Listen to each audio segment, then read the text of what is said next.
Hey friends, it's Barış here, hope you're all good.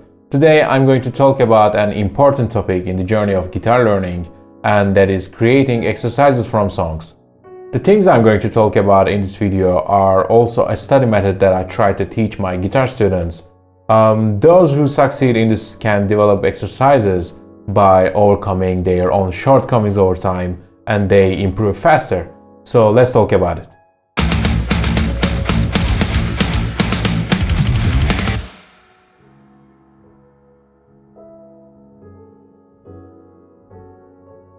We all practice the songs of our favorite bands and musicians. Sometimes we do this for fun, and sometimes we do this because we believe it will help us improve. And that's true, this is a really beneficial thing. However, there are still things that we overlook. Imagine you went on a trip without any plans. You wandered around, saw some beautiful spots, and had some amazing food. And you came back home with great memories, thinking it was a great vacation.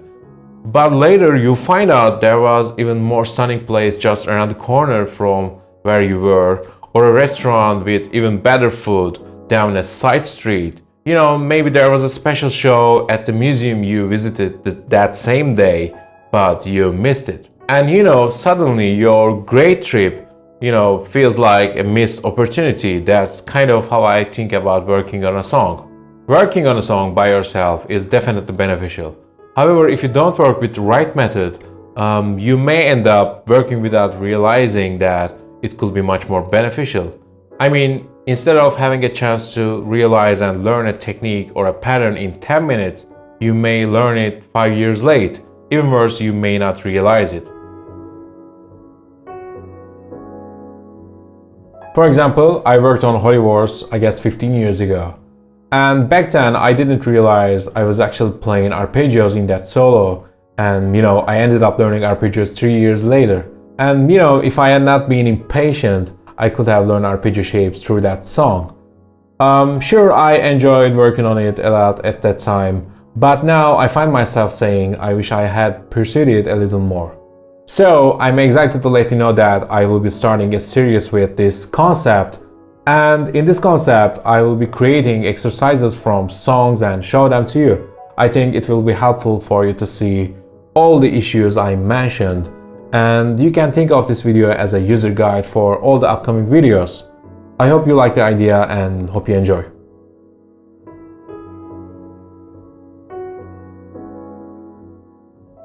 When I first started playing guitar, I used to think I needed to know a lot of things about music theory, to come up with the ideas and the melodies I hear in my favorite songs.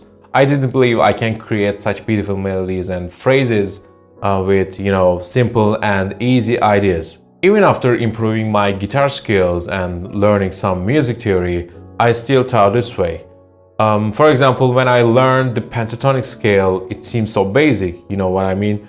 Whenever I heard a solo I think, this just can't be the pentatonic scale. There must be some other scales and shapes involved.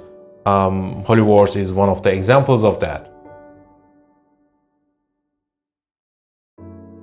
However, as I analyzed songs over time, I realized they were made with the things I found very easy to learn and very easy to do.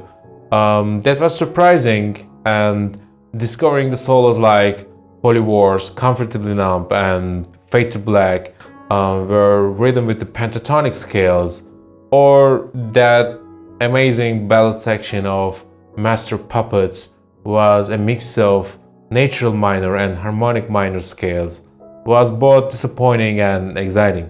It was disappointing because I always thought they required much more complex knowledge, but also exciting because I could create amazing music too if I knew how to use my music theory knowledge. Then I started breaking down all the songs I like, through reverse engineering. And this time I asked myself, if that person wrote that melody, which exercises might he or she had practiced to come up with that kind of a phrase? When I first worked on Guthrie Gowan's Waves, I thought, okay, he's written a great melody, but there must be some exercises he worked on before to make this kind of a melody come so easily. And I created some exercises to mimic his playing and phrasing style. So let me show you quickly what I mean.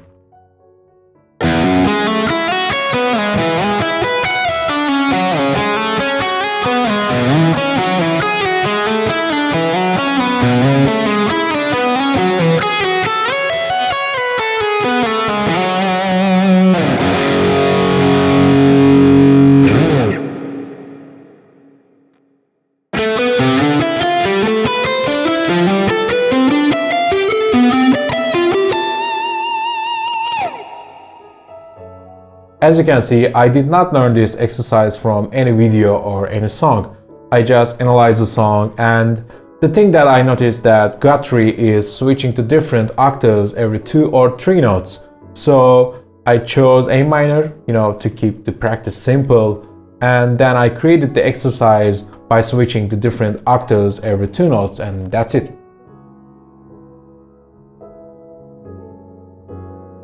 The moment when I realized this method, I thought about the songs I had worked on before and say to myself, no way. Think about all the songs like Tornado Souls, High Hopes, Jason Becker songs, Creeping Dead, Forgotten by Joe Satriani, and I had to go back and relearn all the tracks I thought I knew with this new perspective. I never thought about their key signatures, their time signatures, or even tunings. I did not pay attention to their chord progressions. All I cared about was, playing the right notes.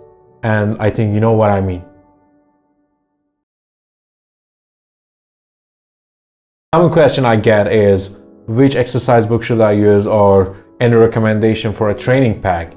Working with this kind of resources is definitely beneficial, I know that. But you should know that the exercises you can find in those resources are already derived from the analysis of other musicians playing.